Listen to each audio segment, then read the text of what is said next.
Hai teman-teman, dimanapun saja kalian berada, kembali lagi bersama saya Richard di Kevin Bird tentunya. Dan di alur cerita film kali ini, Kevin Bird akan merangkum sebuah film yang berjudul Into the Darkness Down. Film ini menceritakan kisah seorang wanita karir yang baru saja menyelesaikan kerja lembur di kantornya. Namun ketika hendak pulang dan melewati lift di kantor itu, semuanya berubah seketika, di mana ia terjebak berhari-hari di dalam lift tersebut tanpa ada satu orang pun karyawan ataupun penjaga yang mengetahui keberadaannya, karena bertepatan saat itu adalah hari libur di akhir pekan yang sangat panjang. Dan daripada spoiler di awal, mending langsung saja. Inilah dia, Into the Darkness Down.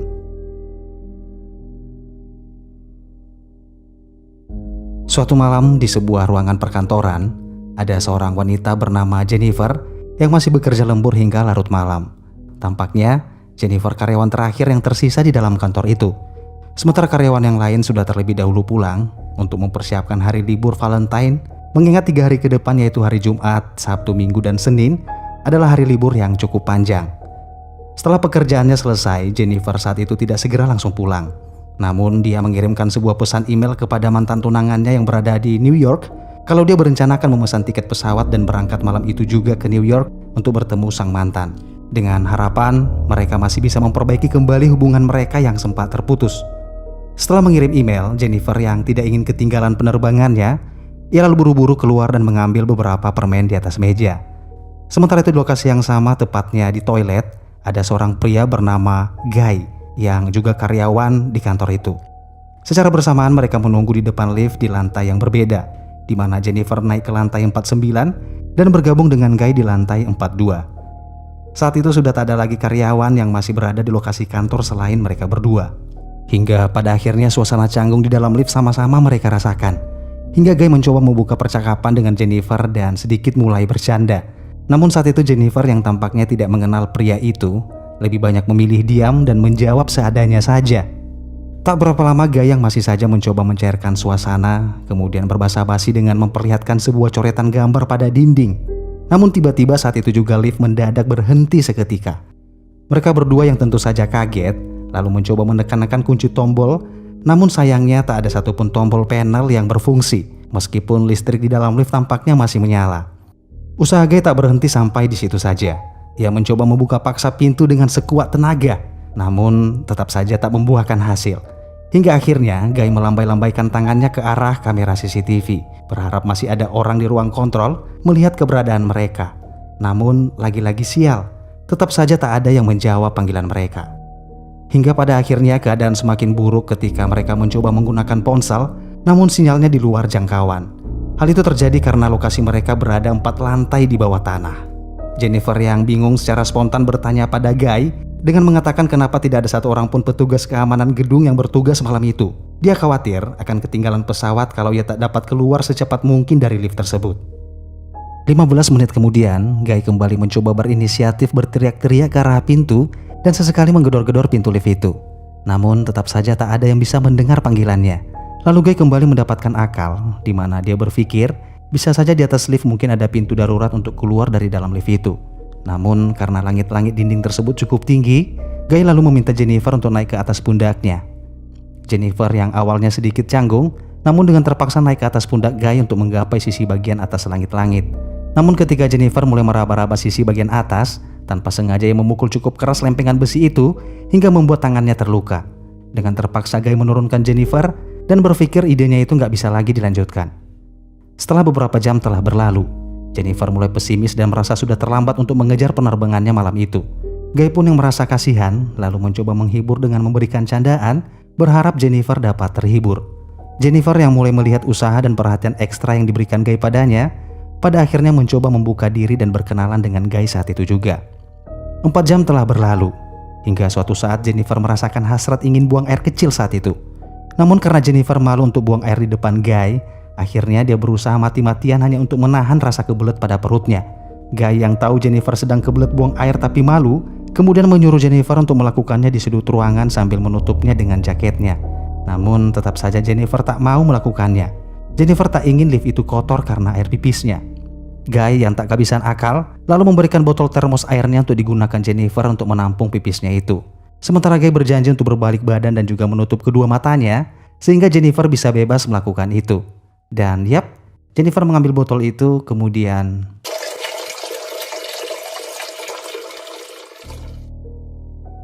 beberapa saat kemudian Jennifer yang sudah mulai akrab dengan Guy lalu memberanikan diri memilih pembicaraan tentang hal-hal yang menjurus ke topik percintaan. Jennifer mengatakan kepada Guy dengan bertanya, di manakah tempat paling kotor yang pernah Guy lakukan selama hidupnya. Namun Guy yang terlihat malu untuk mengatakannya, lalu meminta Jennifer untuk terlebih dahulu yang bercerita. Sambil tersenyum, Jennifer pun mengatakan kalau ia pernah bercinta di dalam perpustakaan dengan salah satu mantan pacarnya semasa kuliah dulu. Sementara ketika giliran Guy yang bercerita, ia mengatakan kalau dia pernah bertemu dengan seorang gadis di sebuah pantai dan minum-minum sampai mabuk, lalu melakukan itu dengan sang gadis dalam mobil sambil mengemudi. Sampai akhirnya Guy berkata kalau dia mulai terangsang dan ingin menghentikan pembahasan itu. Dia pun meminta maaf pada Jennifer karena sudah melewati batas pembicaraan. Namun Jennifer yang saat itu juga merasakan hal yang sama, hanya bisa terdiam ketika Guy berjalan mendekatinya. Dan pada akhirnya saat itu juga, mereka saling melepaskan sel elektrokimia yaitu kutub positif dan kutub negatif yang menghasilkan arus listrik bertegangan tinggi. Setelah ketegangan kabel-kabel saraf mereka melemah, Guy mengatakan kalau dia mulai jatuh cinta pada Jennifer.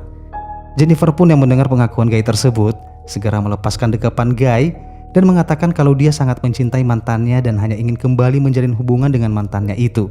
Jadi yang baru saja mereka lakukan itu anggaplah hanya sebagai pelampiasan sesaat saja. Namun siapa sangka perkataan Jennifer itu sebenarnya sangat melukai perasaan Guy. Dia mengatakan kalau Jennifer sebaiknya menyudahi hubungannya dengan sang mantan karena Guy yakin dia lebih pantas untuk Jennifer. Mendengar hal itu Jennifer kesal pada Guy karena tentu saja dia memang benar-benar mencintai mantan tunangannya itu. Jennifer pun menambahkan ketika nanti mereka berdua berhasil keluar dari lift itu, berpikirlah seperti tak terjadi apa-apa. Dia ingin kembali melanjutkan kehidupan normalnya dan begitu pula dengan Guy tanpa membawa-bawa yang namanya perasaan. Sesaat kemudian setelah Jennifer mengatakan itu, tiba-tiba ekspresi Guy yang awalnya humoris dan perhatian pada Jennifer seketika berubah saat itu juga, di mana Guy mulai mengungkapkan siapa sebenarnya dirinya. Dia mengatakan bahwa ia telah berbohong pada Jennifer karena sebenarnya dia bukanlah karyawan yang memiliki jabatan tinggi di perusahaan tersebut, melainkan hanyalah seorang security yang ditugaskan di kantor itu. Beberapa saat kemudian Guy mengeluarkan ponselnya dan menunjukkan hasil rekaman CCTV di saat Jennifer beraktivitas setiap hari, bahkan ketika Jennifer menunggu di depan lift saat pulang kantor. Jennifer yang mendengar hal itu seketika kaget, seakan-akan tak percaya pengakuan dari pria tersebut. Pria itu lalu melanjutkan dengan mengatakan, dia sebenarnya sudah lama bekerja di kantor itu, namun tak ada seorang pun yang peduli padanya hanya karena status sosialnya yang dianggap hanyalah seorang security. Guy tak habis pikir bagaimana Jennifer bisa mencintai dan ingin kembali pada mantannya. Padahal Guy lah yang lebih mengenal Jennifer seutuhnya. Guy lalu mengatakan kalau kejadian terjebak di lift itu bukanlah sesuatu yang kebetulan, namun itu adalah sesuatu yang sudah lama ia rencanakan. Guy kemudian mengeluarkan kunci lift dan menunjukkannya dengan membuka pintu yang sengaja ia blokir. Saat itu juga Jennifer yang sudah tak tahan lagi dengan obsesi gila pria itu, kemudian mengatakan akan melaporkannya pada polisi sehingga membuat Guy membusuk di penjara. Setelah mengatakan itu, Jennifer mencoba merebut kunci itu dari genggaman Guy dan terjadilah pertikaian di antara mereka. Namun ketika Jennifer merebut kunci itu, tanpa sengaja ia merusak panel tombol pada lift tersebut dan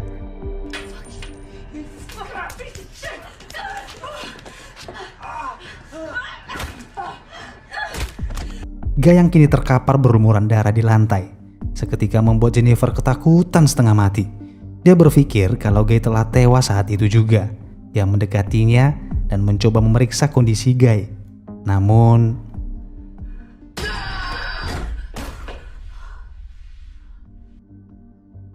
sesaat kemudian Jennifer pun terbangun dari pingsannya dan melihat Guy sudah sadar lebih dulu. Seketika itu juga Jennifer semakin ketakutan ketika Guy membongkar isi kotak hadiah yang dipersiapkan Jennifer untuk sang mantan, di mana isi kotak itu adalah sebuah kemeja. Guy dengan lancang mengenakan kemeja itu dan menyuruh Jennifer untuk membuka sisa kotak hadiahnya. Jennifer pun pasrah dan hanya bisa membuka isi kotak kedua, yaitu sebuah cerutu lengkap dengan alat gunting cerutu dan korek api di dalamnya. Guy menyalakan cerutu tersebut sembari mengolok-olok Jennifer dengan mengucapkan selamat hari Valentine padanya. Beberapa saat kemudian, Guy tiba-tiba meminta maaf pada Jennifer karena telah membuatnya takut saat itu. Dia berharap Jennifer mau berdamai dengannya. Namun Jennifer hanya diam saja tanpa menjawab sepatah kata pun. Lalu ia melihat Guy yang sepertinya telah sadar akan kesalahannya dan mencoba mengeluarkan mereka dari lift itu.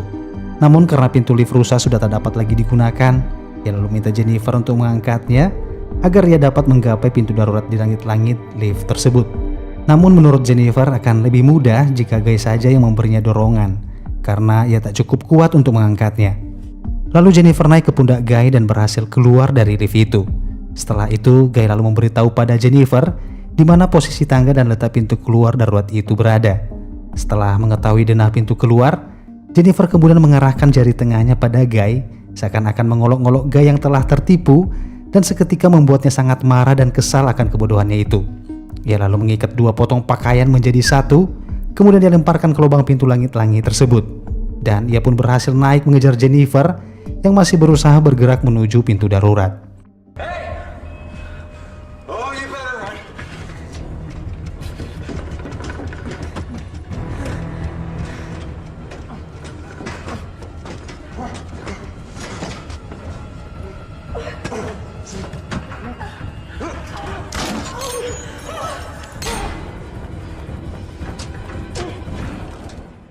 Ketika Jennifer sudah berhasil membuka pintu darurat itu, ia lalu berteriak meminta tolong berharap seseorang mendengar teriakannya. Namun tiba-tiba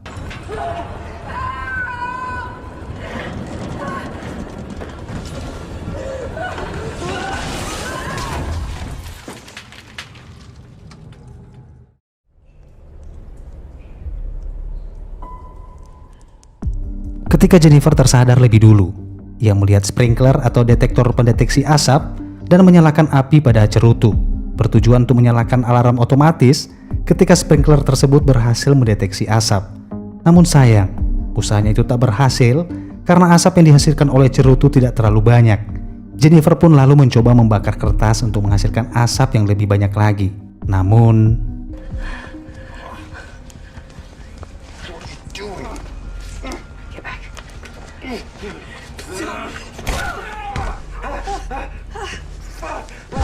Jennifer berhasil menahannya dengan sepotong kain, dan Guy memberitahu pada Jennifer kalau alarm kebakaran tidak akan menyala.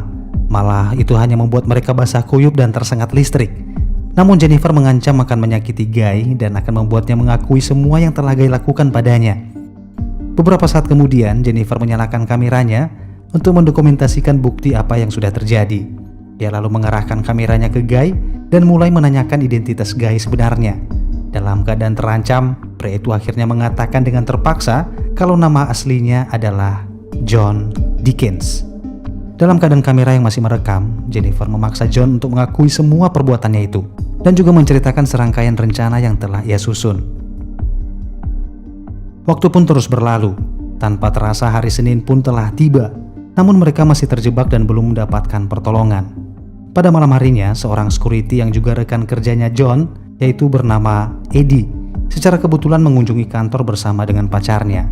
Namun dia melihat keanehan ketika tak melihat John yang seharusnya bekerja mengawasi kantor itu. Eddie pun melihat ke arah kamera CCTV dan seketika kaget ketika melihat John dan Jennifer tergeletak di dalam lift. Eddie pun refleks mencoba memanggil mereka menggunakan mikrofon yang tersambung di seluruh gedung. Dan panggilan tersebut berhasil membuat Jennifer terbangun dan meminta Eddie untuk mengeluarkannya dari lift itu. Tak perlu menunggu waktu lama, Eddie langsung beranjak menuju lift tersebut, meninggalkan pacarnya yang sedang tertidur di sofa. Ketika sudah berada di luar lift, Eddie mencoba membuka pintu lift itu secara paksa dengan mencongkelnya menggunakan sebuah linggis. Sementara Jennifer yang sudah tak sabar ingin keluar, kemudian mencoba mendongakkan kepalanya keluar pintu. Namun Eddie menyuruhnya kembali masuk ke dalam agar dia bisa membuka pintu itu sepenuhnya. Namun tiba-tiba John menjatuhkan Jennifer tanpa dilihat oleh Eddie saat itu. Lalu John berteriak memanggil Eddie untuk menolongnya. Eddie pun yang tak mengerti apa yang sebenarnya sedang terjadi, dengan polosnya naik ke atas dan mencoba menolong rekannya itu. Dan tiba-tiba, Hello? Are you okay? Hi, Eddie. What the hell happened, man? How long have you been stuck in there? Hang on. Okay. Oh. No.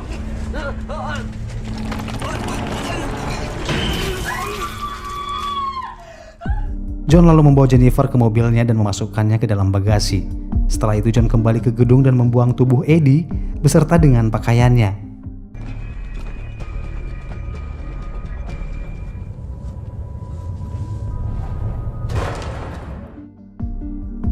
Setelah menghilangkan jejak Eddie, ia kemudian membersihkan dirinya, mengenakan seragam dan memasukkan cerutu ke dalam sakunya.